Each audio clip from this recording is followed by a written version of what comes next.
Namaskar and welcome to Startup Champions. I'm Shubhendu Ghosh. Our journey with the brilliant startups of India continues. Now they say industry, manufacturing capability is often a measure for a country's economic potential, economic strength. Years ago, Prime Minister Narendra Modi launched the Make in India mission with an aim to transform India into a manufacturing hub of the world. Now that mission today is taken forward by the startups of the nation. Artificial intelligence, augmented reality, machine learning, 3D printing, and much more. And they're transforming the way in which Indian industry is manufacturing work. Very happy to introduce the startups who are joining us today. One by one, let me introduce them to you. First, we have with us Fab Heads Automation from Chennai. And Dinesh Kanagraj is joining us. Dinesh, warm welcome to the Namaste. program.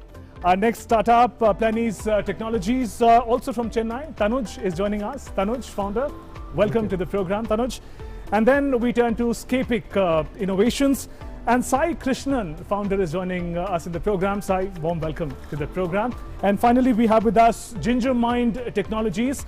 And Gaurav Mittal, the founder, is joining us. Gaurav, warm welcome to the program. A round of applause if we can have, and a warm welcome to all our audience members as well. Always wonderful to have you in the show. We'll be looking forward to engaging questions from your side as we begin the program. Let's talk about our mentor. Very crucial part of any startup ecosystem, also this program.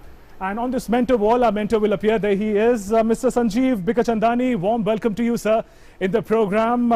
Padma Shri awardee. Also, we know you as the founder of the renowned Naukri.com. You're the co-founder of Asoka University as well, and now a leading investor into startups. Warm welcome to the program. Thank you so much for inviting me. I'm glad to be here. So let's begin with this edition of Startup Champions. Let's take a look at a special report, the manner in which cutting-edge technology is transforming industrial revolution in the 21st century, and the role that startups have to play in it.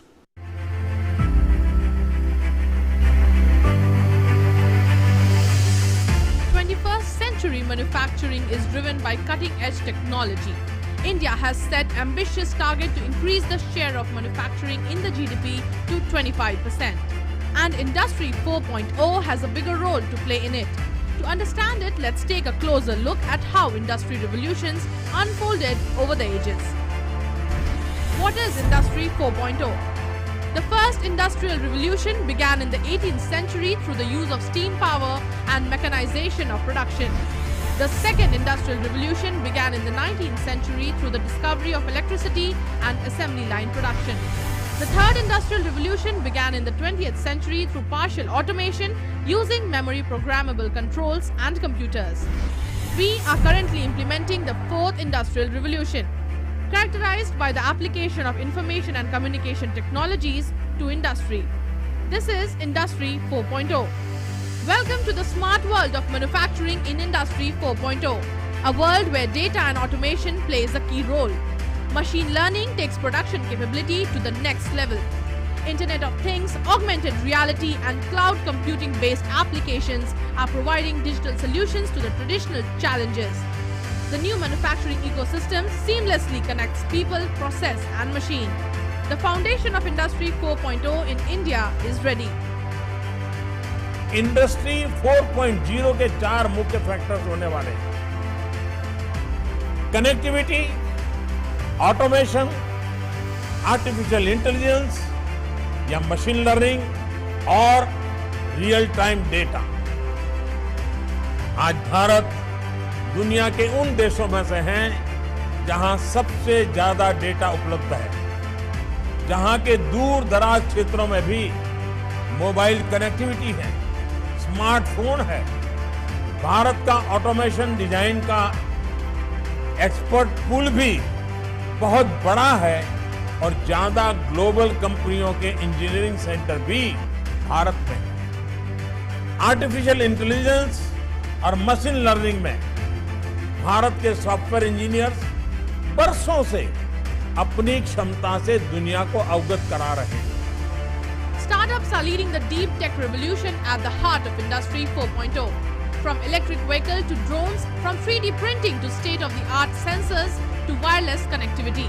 India is not only embracing innovation but also propagates a clear vision about what technology means for our collective future.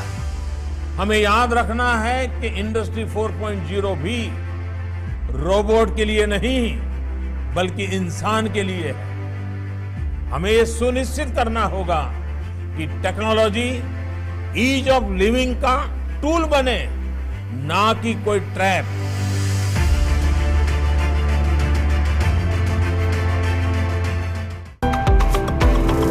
That was the exciting world of the Industrial Revolution in the 21st century. Let's get a perspective from our mentor, Sanjeev Bekachandani.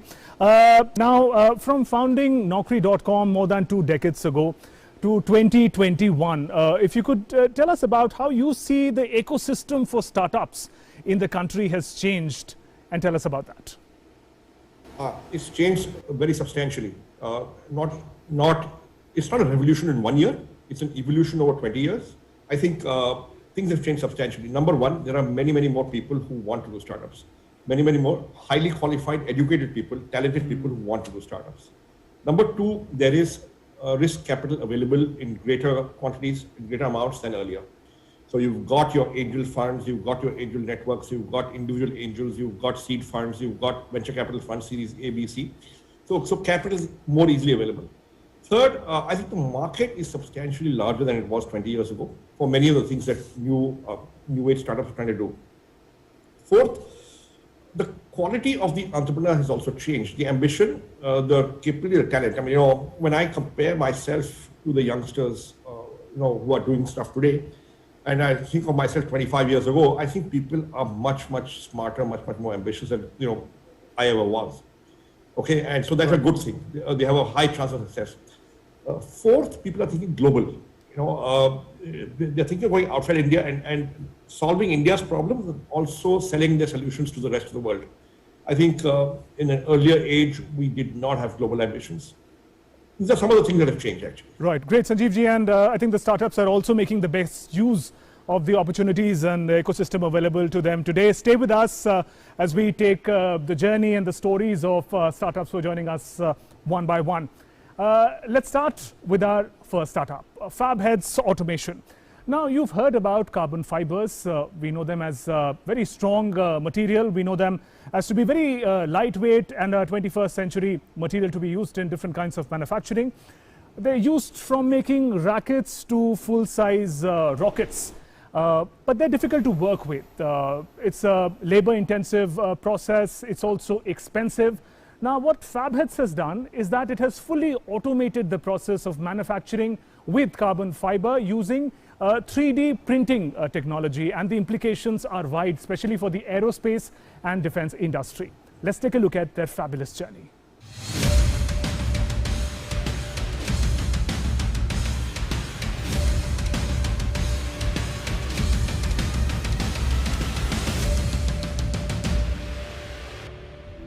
What happens when one gets inspired by a dream that won't let you sleep or rest in peace, a dream to take the nation to greater heights through innovation,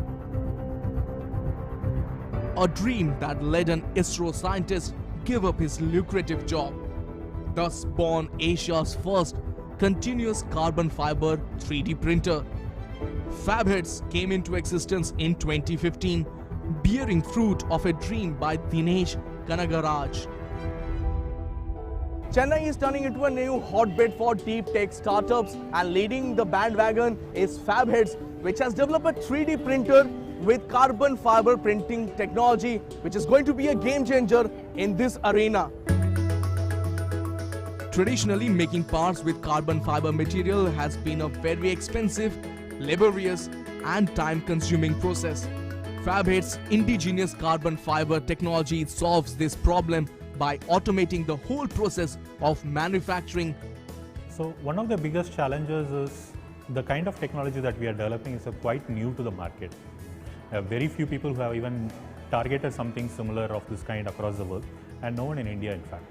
So if the moment I come to a large manufacturer like say Tata's or even any of the large manufacturer like HAL itself, I come to you and then say that we have been doing this manually I've been building these large structures manually, I can automate it. They don't believe you in the first case. I mean, like, it's something many people have tried and failed, and it's not something too easy to get it done also. Fab Heads' vision is to make carbon fiber part manufacturing solutions more accessible and economical to Indian manufacturing units. It's a very niche area, and if you see, I can, let's say, safely say there are less than 500 people who do composite engineering in India. And if you combine composite engineering with, let's say, aerospace or drones, I can safely say there are less than 100 people who do it in India. And what we are doing is automating that with additive manufacturing. So this is definitely a niche area. It's a very cost intensive, very labor intensive process. So that's what we try to automate here, and these are all the machines which are focused towards that goal of automatic carbon fiber production, making it more accessible for people, making it more cost effective. Fab Heads' Firebot series of 3D printers allows user to 3D print strong lightweight parts which can be used for various applications across sectors including drones, automotive, aerospace. So very recently we got an IDEX grant for about 1.5 crores. This is a part of the Startup India IDEX programs, IDEX challenges very specifically for startups. So this is one of the open projects where we had projected to build the helicopter blades for the aging MI aircrafts, MI helicopters. So you see, all MI helicopters today use metal blades, and which have about 2000 hours of lifetime. And when you make it out of carbon fiber, right, it can easily give you at least 8000 hours of lifetime. Fab Heads' efforts to disrupt the manufacturing sector in India hasn't gone unnoticed. They have won numerous awards, including the National Startup Award. And as India embark on a dream to be Atmanirbhar Bharat, their role will be even more important in the days to come. Tapush Bhattacharya's report, TD India.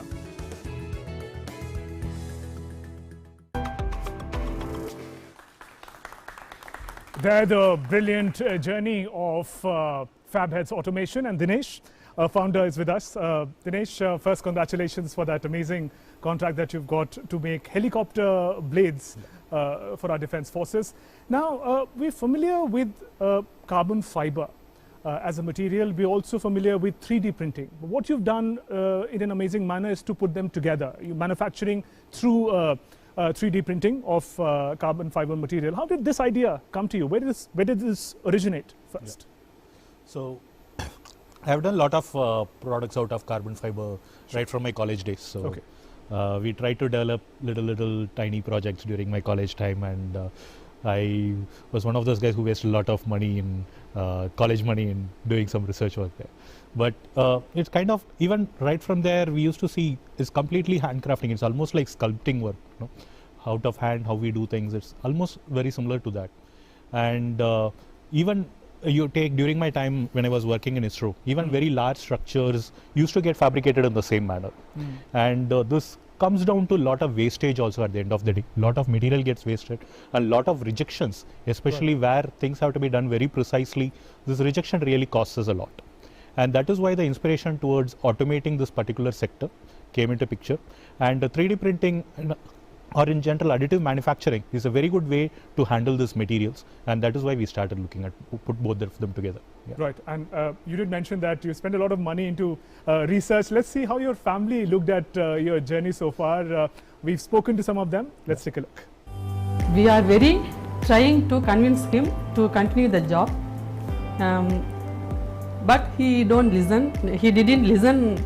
We are very worried about this situation. But in next 2 or 3 years, we are very happy for this situation. There were no revenues coming in. He was going through a very tight situation. He even said, let's wrap up because it's not happening. It's too much on my shoulders. But I could see that now he's slowly getting some kind of a confidence that yes, it's doable, but there are times that keeps flaunting in. Like some bad times do come, but good times will come after that. So I think all the members of your family eventually, I think, figured out that startups is where you're going to thrive. How was the support for you from the family? Yeah, it's very immense actually. Definitely would not have been possible to do what we are doing right now without the support of family. I mean, like, there are always challenges and there is always some downtime, and they have been very supportive, and they keep saying that you don't worry about anything. I mean, like, you just keep doing, chase your dreams. And that is a huge motivation to have them at the back of it. So though they were very not so taken very friendly about the idea to start up when I left ISRO, but they were very motivating and encouraging down the line. But Right. it's very And Dinesh, if I'm right, your innovation is also the first of its kind in Asia. Yeah. Is that correct? Let's get a perspective on that from our mentor. Sanjeev Bikachandani continues to be with us. Sir, the journey of Lab Heads, the manner in which automation is done for a difficult material to work with like carbon fibers, how do you see that puts India on the map of global map of innovations? How do you see their journey? Well, I think it's a huge achievement. I think it's very good work. I do believe, however, they should focus a little bit of attention on understanding how replicable what they've done is. Can somebody copy it? Is it very hard to copy? Is there a moat? Do they have patents? Is there some trade secret? Because that will make the business more defensible. Also, to be financially viable as a company and to grow, what are the industries which this product could be used in? Is it just defense and aviation, or are there other industries? Is it just public sector, government, or are there also private sector clients?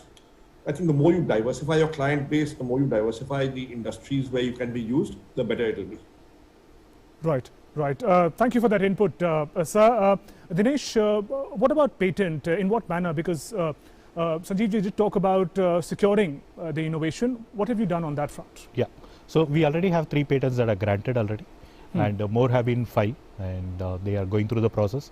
Thanks to New Startup India, many of these granted were already granted in less than about 6 to 8 months from the date of filing. And so yeah, patents are, but still a very small part of the key. The key is really to keep innovating more and more and staying ahead of the curve, rather than just sit pretty with the patents. Amazing. So our audience members are also curious to put some questions to you, if you can get a question from. Yeah. Hello sir, my name is Sukriti. Sir, first of all, congratulations to all of you for your wonderful contribution towards our economy.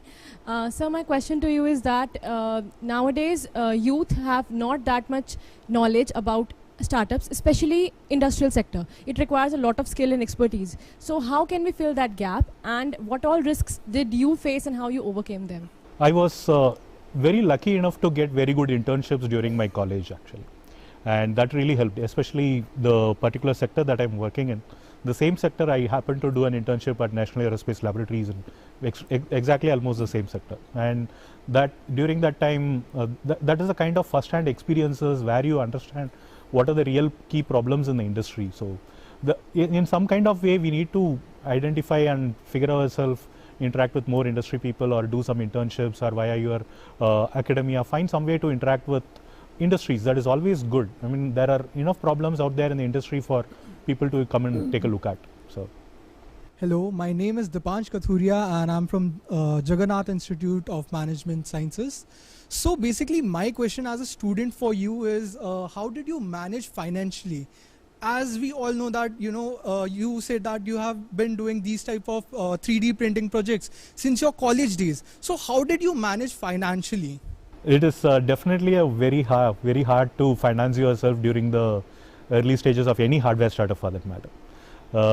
Especially in the areas where I'm working, and even the raw material that has to be used for the mission tends to be even more quite expensive. And so it's definitely not easy, but I had again some support from my alma mater in IIT Madras Incubation Cell, where I got some seed grant, and that did help me, but still that was all a very small amount to the kind of missions that we are building.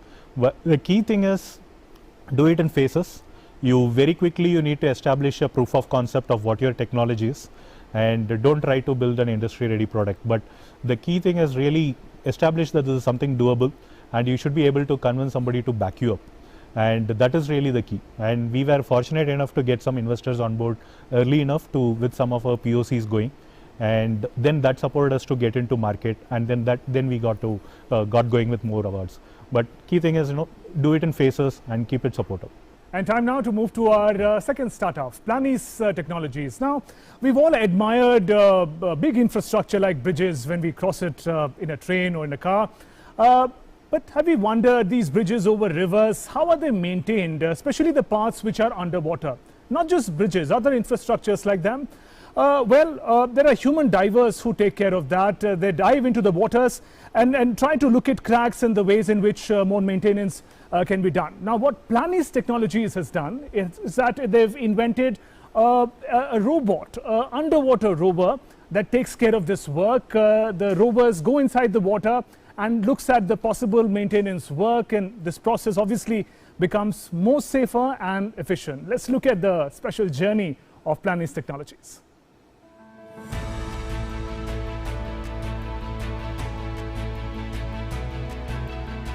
Aging infrastructure is a vital problem worldwide, and it gets even more difficult to deal when the infrastructure is located underwater. Traditionally, human divers are used for inspections, but they have limitations. This is where the IIT Madras alumni and faculty decided to build something that will address the issue. Their startup, Planis Technologies, based in Chennai, built underwater robotic inspection solutions using indigenously developed marine robotics, diagnostic sensors, and AI-enabled reporting dashboard. We are the first marine robotics OEM in India that manufactures underwater drones. These drones are basically small robotic devices. Anything that has got to do with measurement of underwater data, that's where our platforms are used. We have a specific crew, a specific engineering team that works around the clock. The idea being the first of its kind in the country was not easy for the founders to convince others. Started off from a basement in 2015, Planis today has scaled new heights and has several big names in their client list, including HP, BP, ONGC, Southeast Central Railway and L&T. After being the pride of India with their indigenous idea and ROV, Planis stretched wings to international waters within 4 years. Planis introduced the underwater ROV concept to the market, thus ensuring extreme quality services are provided and ROVs should be robust enough to provide services consistently. The company has established its name in the field of ROV services, and we have completed almost 125 plus projects in this field. With this completed, we have actually captured a very small fraction of the market that is there within India itself. Recently, we also completed some international projects. The founder says Make in India and Atmanirbhar initiatives have benefited the startup as it has changed the view of people towards startups. The Make in India initiative has really helped a lot. Over the past few years, the way we see that organizations and individuals are looking at startups has really changed. Self-reliance initiative, the Atmanirbhar Bharat initiative is something which we believe is something really great, and is going to really propel startups like Planis and moving forward and becoming not only a commercial but also a success on the global scale. With half a decade of service completed, Planis is labor of passion, hard work and relentless determination. We've seen and heard about robos, but at Planis Technologies, we take up a notch higher. We have underwater robos here. The robos over here, they go underwater, they inspect and provide solutions that secures our underwater assets. This is helping in avoiding catastrophic failures like dam bursts and bridge collapses. It's Planis Technologies' fantastic journey. If you can have a round of applause for that. So that was the journey of Planis Technologies, and Tanuj, founder, is with us. Tanuj, fascinating what your underwater rovers can do. Now, your area of work where these rovers work is hidden from plain sight, is underwater. How did this idea come in? Where did the motivation come to work in an area which many can't even see? So during college days, a lot of us built a lot of robotic systems on ground, and we figured that underwater robots was a new dimension to it, and we started building these for fun to begin with. So there are several tinkering labs at our university where several large alumni donate for several projects, and we do this out of fun. So this was out of extracurriculars that we built these systems, and we also did, a couple of us also did a master's thesis under this, where we demonstrated few specific inspection solutions using advanced NDT. So NDT is a very important element to this. NDT stands for non-destructive testing. To explain this, in healthcare, X-ray and MRI are NDT techniques. Okay. Similarly, there are several NDT techniques for underwater work. And post-college, we showed this to several industry folks on the value of what this could become. And we got overwhelming response because in India has close to 5,000 dams, over 300,000 bridges, railway and highway, and 200 ports. And we've not even started on defense and several other use cases. So looking at this market, looking at the catastrophic failures that could be very impactful for India, we went on with the journey to figure out, let's see what happens. And that's where we started off. And can you just briefly share about the companies that you engage with, for whom you come as a solution? So broadly, we cater to assessing the structural health. So let's say you have a dam, there are leaks in the dam, or the dam is 40-50 years old. The structure will deteriorate because water at high depths is not really friendly. So the aim here is to go down where humans cannot go. Right. Go in environments that are hazardous for humans, higher depths, humans cannot survive. I think that's what makes your startup special. Let's also get a perspective from our mentor. Sanjeev Bekachandani continues to be with us. There he is on the mentor wall. Sanjeev ji, water rovers, underwater rovers is not a new technology. We're familiar with it. We've seen the use of it. But to be able to customize it as per the requirements of different industries, that I think is the hallmark of Planeez. How do you see it? Once again, I'll go back to the earlier advice I gave, which is how defensible is your business, your technology, is there a moat, and therefore can it be replicated?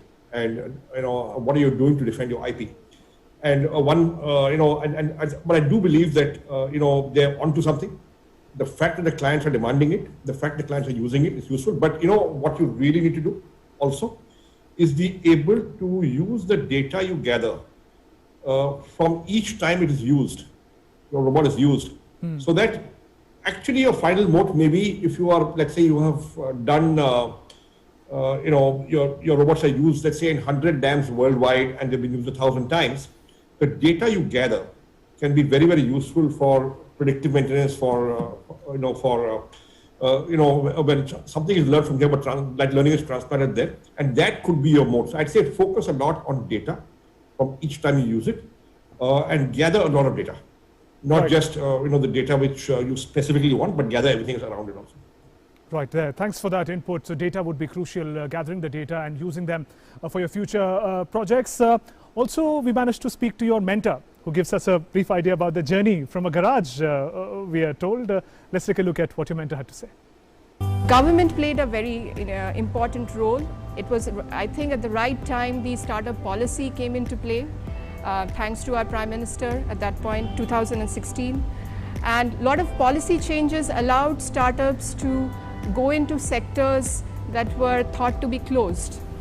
In sectors like oil and gas, railways, dams, infrastructure, ports, and this is where their key customers lie, right? And in terms of fundraising also, I would say 5-6 years back, it was quite a challenging kind of arena for startups working in deep technology to be able to raise funding from angels and venture capital. And over the years, that pathway at least has been shown, and there's been a lot of support from the government to encourage such things as well. So it was a point from the mentor. How was it, the journey, starting from a garage to reaching on this platform? We are celebrating the best of startups. How was it? It's been tough, but at the same time, we feel very happy to see our technology actually being used for commercial assets. And it's been 5 years, and now starting from technology not being available in India to be used in very crucial assets and very common assets, it's very nice to see this and hope to scale this to larger levels. Great. And if you can have just one quick question from the audience members. Yeah. Hello, sir. My name is Neha Agrawal. As we know that there is a huge investment and risk involved in startup, despite of both these factors, what thought made you get stuck with a startup only? कि startup ही करना है? So for me or for us, what happened is we built technology, we found an application for it where there was a gap in the industry, and then we moved on into it. So it was a little natural rather than working for a lot of years in corporate and then coming back. So it was slightly different, but at the same time, this is what we like to do. We're passionate about building stuff, and seeing stuff built and used in the market is something that gives a lot of it makes us happy, and it gives a lot of satisfaction. So yeah, that was one of the key reasons. Yeah. Right, and that takes us to our next startup. We're talking about Scapic Innovations. Now, when we talk about Scapic, we have to talk about augmented reality. Augmented reality, I think it's the closest that technology gets to the idea of magic. Sitting in your room in your house, you can experience the world, not just see it. You can travel the world and also bring the world to your drawing room. What Scapic Innovation uses is the augmented reality as a tool for their business. I'll give you an example. If you want to buy a sofa, but you're not sure if the sofa would fit in well in your room or will it match with your curtains, now with the technology that is developed by Scapic, you can see the sofa placed in your room, see the dimension, match the colors, and then decide to make a purchase. No wonder Scapic was recognized by e-commerce giant Flipkart as well, and now for them sky is the limit in the real world. Let's look at their fascinating journey. Imagine a time when one can relive all your sensory memories. No, it's not magic, but pure science, or should we say virtual and augmented reality, which promises to change the way one look at reality. And bringing in a revolution in the sphere is a Bangalore startup which has rewritten the contours of reality. Imagine a time when you log into an e-commerce portal and try to visualize a product through a 3D version in an augmented reality. Well, that is the power of virtual and augmented reality, and Scapic is leading India's charge in this sector. It started with two people passionate about the technology and the product, just probably starting from ranting about the space to why is it not picking in India to the opportunity and how big this can become in India in itself. Founded in 2017 by Ajay and Sai Krishna, the Bangalore-based company won the National Startup Awards. Scapic, a company which built a unique software-as-a-service cloud platform that allows users to create and build virtual and augmented reality experiences through web browse, making accessible the cutting-edge technology for everyone. Building a deep technology product startup was a challenge in the country, but the Maverick duo were not to be deterred. The game was not even there when we started. It's as good as, we started the game in itself. We are carrying devices in our pockets which have more computing power than what NASA had to put a man on the moon. These smartphones are no longer just phones. They are a whole computing unit that you can do meaningfully great things with.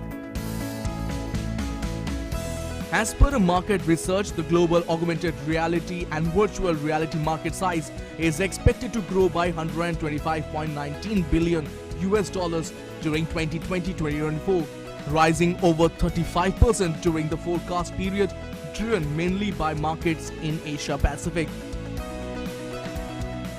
So we wanted to disrupt the whole content chapter. Somebody had to solve the content problem. What's the use of hardware if there's no content for you to see in it? The cycle that you take in terms of convincing the people around you that your dreams are worth chasing is probably the toughest. I believe the only way change happens is if potential meets opportunity in some way, which is on one side you can have the best technology stack that you could have possibly built, but is absolutely meaningless if you don't have the right distribution to get it out there to people and meaningfully change their lives. Scapic's pioneering work didn't go unnoticed. In fact, e-commerce giant Flipkart has picked up 100% stake in the augmented reality company, giving wings to the dreams of both Ajay and Sai. Scapic's capabilities for 3D commerce was extremely unique when it comes to applicability within Flipkart. For example, if you want to see a table or a refrigerator as it would look in reality in your house, I think Scapic focused a lot on creating great 3D images with high fidelity. When we say high fidelity, it means like it would exactly look like as if you had the same thing there. So, and they had a very strong technical background in AR, and it was extremely relevant to Flipkart. Scapic aims to democratize extended reality in e-commerce and drive a new generations of products, visuals and experiences in the next quarter. Their mission: make augmented reality accessible for millions of Indians and make the camera the next frontier for commerce. Taposh Bhattacharya's report, TT India.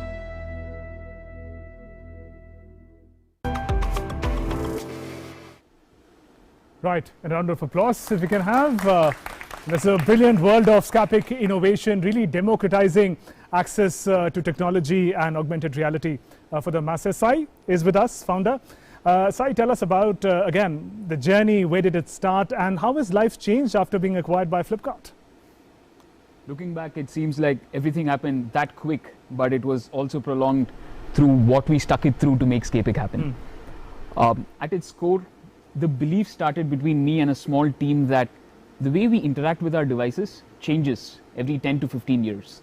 We've gone from punch cards to mainframes, mainframes to desktops, desktops to laptops, smartphones. There's no reason to believe we're going to stop with the smartphones as such. Now what's next? You start interfacing with things on a spatial level or on a voice level. Voice-based computing is already out there with speakers that you talk to. But spatial computing, in terms of virtual reality and augmented reality, is where we think the next frontier for computing in itself is going to move towards. Now, to get there, you require a bunch of startups working in the hardware stack, the software stack, and the content stack to make this dream a reality in itself. And to that, we started looking at how software, authoring content, and making this process really simple for Indian brands and businesses can be there. And that's really where the genesis of the idea was. And if you can take a perspective from the mentor, Sanjeev Vikachandrani, sir, a particular aspect that I want to bring to you is about being acquired. When a startup is acquired by a bigger company, how significant is that moment, and in what manner do you protect your identity yet be a part of a bigger successful venture? Look, it's hard to protect your identity. You were a B2B solution. The consumer didn't know your brand is not out there. But then maybe that is not the ambition or goal of the founders. Maybe it was to build something and get acquired. And if they've achieved that goal, I think it's great. It's a good outcome for them. And maybe they can now go on to the next thing and be equally innovative in another startup. I think that's fine. Right. And Sai, would you like to add to that? The way in which the acquisition by Flipkart has changed the fortunes of the company for you? What does it mean to you? I think the lens we view this with is impact, which is what is the fastest way in order for a country to adopt a solution like VR and AR, which we typically have probably taken up as wave 2 or wave 3 of technology as when it hits the country per se. And to get tech like that out to 150 million Indians in a commerce environment seemed the fastest way to create the kind of impact that we were aspiring for. So more than anything, I think collaboratively with Flipkart's distribution on one side and the entire user base, we think this is the fastest way to get it out there to 200 million odd Indians too. Right. Sai, also from augmented reality, let's get a perspective from the real world. We spoke to some of your family members. Let's see what they have to say on your journey. अगर मैं ना डर नहीं था बोलूँगी तो वो झूठ है. सभी माँ के लिए डर होता है क्योंकि वो एक अहम पीरियड है उनके लाइफ में, लाइक बिटवीन 22 to 26 उनका कैरियर सेट हो जाता है. One day he will do. We had that hope. Yeah, we had that hope on him. No rest for them. No rest, no time, nothing. Never sleeps. That's why I shout at him. He never sleeps, never eats. He told us, I want to just because of मैं मेहनत करती हूँ and उन लोग actually they are getting the profit. So I want to start my own business. It gets overwhelming. So there are situations where Ajay comes home like at 3 a.m. in the morning. Sometimes he'll never come back to the home. So I keep waiting for him. I used to call him and he'll just say, I'm in meeting, please call me later. That's it. Or he'll message me. He was never available for us for even 10 days to 15 days over phone to talk to us each other. The moment I came to know that Scapic was started and so many people they employed now, I just told Sai, even Sai I could speak to him. More than you both earning financially and going up in the ladder, you are giving employment opportunity to so many people. proud family members of the founders of Scapic. Let's also get some questions from the audience member curious about the startup. Yeah. Hello sir, the work you do was very great, and but with the innovation there comes a risk. The risk that whether the market will be accepting the fact, or in a country like India, there are less people who usually adapt these technologies. So what were the risk factor you were considering while developing this kind of technology? Fairly interesting. I think in the world of deep technology, you're always at a higher risk profile than a typical way that you go about building an org in the first place. While looking at it from that perspective, the contrary to that is the only way you can have outsized impact between when you're 20 and 30 is if you do something that's very contrarian in the first place and possibly get it right. Now, the odds of you getting it right is definitely small, and that's what startups inherently are. But if you do take a contrarian stance saying, I'm going to be possibly building a deep tech company which could be across drones, across 3D printing or augmented reality or any other piece of technology that you're deeply passionate about, and you end up on the right side of the coin, you possibly end up having impact that's going to define your life as you move forward at. So you work it out from the opportunity of what if it turns out right 1 out of the 10 times as compared to what if it goes bust 9 out of the 10 times. And that unbridled amount of optimism really gets you through the line, I guess. Right. And with that, let's connect with our final startup of the day, GingerMind. Now, let's think about it. What is augmented reality to a person who cannot see? Can technology, can artificial intelligence help a person who's visually impaired to be able to cross the road or read a book?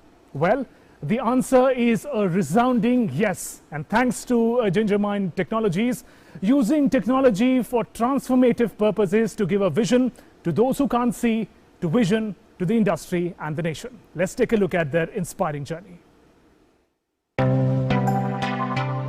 A visit to the National Association for Blind changed Gaurav Mittal's life. Deeply touched, Gaurav immersed himself in the effort to find a solution to problems faced by visually impaired, and this led to GingerMind. Founded by Gaurav, his mother Subodh and Vaibhav Asthana, this deep tech startup is leveraging existing technologies to make day-to-day functioning easier for the visually impaired. I was 2 years into my corporate life when we had this CSR day at a blind association in Bangalore. There we spent a day with the different visually impaired people. And that's when I saw a person who was coding on computer. And at the same time, I saw the same person using a white cane to roam around the campus. There was a stark difference on what was available as technology to that person. I thought, let's start tinkering something, let's start building some technology for visually impaired, and that's how ID was born. Started with an initial grant of ₹15 lakh by Gaurav's elder brother and his wife, GingerMind took off, and Gaurav left his engineering job in 2015 to focus on ID, an artificial intelligence-based application that assists the visually impaired. GingerMind's artificial intelligence-based application has proved to be a boon for those who are visually impaired. In fact, it has brought a qualitative changes in their life. The app ID facilitates navigation and movements for its users. It incorporates artificial intelligence, machine learning, and virtual reality to help its users. The app acts as a constant companion for users and reduces their dependency. When there are textual instructions and notices displayed in public places, the user can just scan them and app will read out the text for them. Camera active, right swipe to select camera, take picture button, double, processing image, please wait. They have also developed a wearable glasses which uses artificial intelligence and augmented reality to make public places accessible for walking for the visually impaired. समझाने में बहुत दिक्कत आती है क्योंकि cited लोगों को ये समझाना कि अंधेरी दुनिया क्या होती है वो बहुत मुश्किल है। वो हमें भी खुद बहुत समझने में मुश्किल पड़ा, और उन लोगों को उस प्लेटफॉर्म पे लेके आना, उस फीलिंग तक लेकर के आना कि अंधों की दुनिया क्या होती है, वो काफ़ी टफ होता है।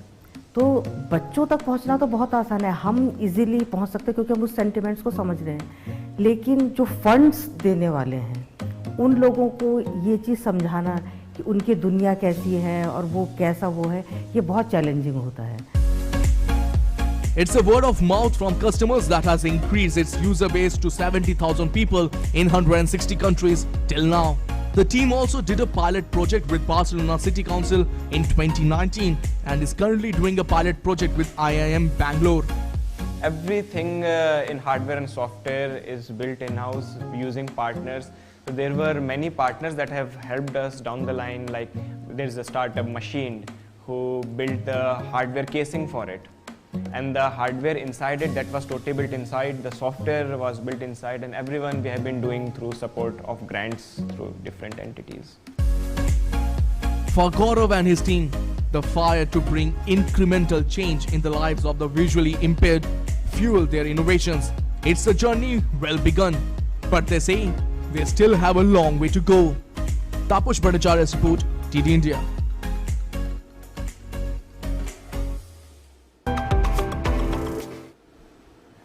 Their inspiring journey of Ginger Mind. Round of applause if we can have for them.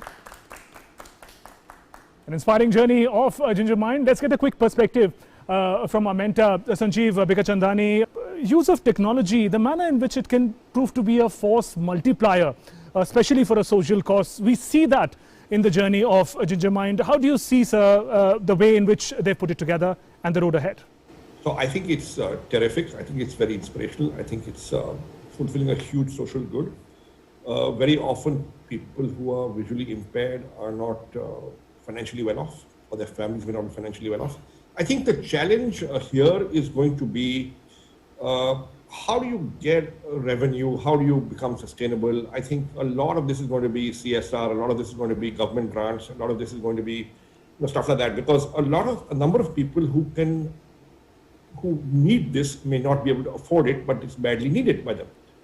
And therefore, I think the construct of the organization that's doing it, should it be a for-profit or not for-profit, how are they going to get revenue or grants or equity or whatever? I think that needs to be thought through very well, and that's the advice I'd give them. And sir, before we let you go, if we could also just learn from you for all the startups, not just on the stage today, but many young entrepreneurs watching this program, you're learning from decades of experience in the field. What would you like to say to budding entrepreneurs? I'd say solve an unsolved problem.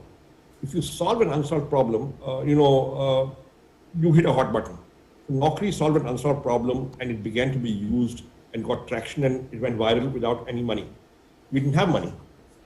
Likewise, the last startup we saw, Ginger, it's getting used. I'm pretty sure they haven't spent a lot of money on advertising, although they didn't talk about it, but it's being used by so many people because it's solving an unsolved problem. So I would say focus on the user, focus on the customer, the consumer, and figure out the unsolved problems and then produce a solution for that unsolved problem. I think startups that succeed very often do it because they focus on the consumer and they understood the consumer's unsolved problems. Valuable advice there. Sanjeev sir, thanks very much for joining us in the program today. Thank you so much. Bye-bye. So Gaurav, the first thing I'd like to learn about Ginger Mind from you is about the end user, our visually impaired people. When you compare the facilities that are there across the world and the facilities that are there in India, because I understand your startup, your product is being used, the app is being used not just in India but across the world. How does India compare in terms of offering facilities to visually impaired people in the day-to-day life? So I think, of course, there are many challenges when you compare a country like India to the West, to US and Europe. One thing that has been changing over the last 5 to 8 years is technology. Now, technology is really playing a leveling ground for any visually impaired person anywhere. And to give you an example, a few decades back, the only thing that was available for visually impaired people was these tactile tiles which you can install as an infrastructural change. That we see on the roads and the pavements. pavements. Yes, that you see on the road, on metros. And now with technology, now a person sitting in India can have the same access in terms of walking, in terms of reading book, in terms of navigation, same as in the West. In fact, to tell you, when we started off in India 5 years back, this app got to the West just because some user sitting in Chennai told to international users that, hey, you know what, there is this app available. So you see a reverse migration of tech happening as well these days. Gaurav, it's quite transformative. If in brief you could tell us, if there is a visually impaired person who's made familiar with this app, what is the means to get it downloaded? How much does it cost? Yeah, so it costs about 500 rupees. We have kept it really affordable, and inside the app then you can add more features, like if you want a color reader, you want an Indian language reader, you can do some in-app purchases. Right. And it is very cost effective when you compare to some product which is developed in the West. It is about 1/10 the cost of the same thing available in the West. Great. Gaurav, let's also take a look at what your family has to say about the journey of Ginger Mind.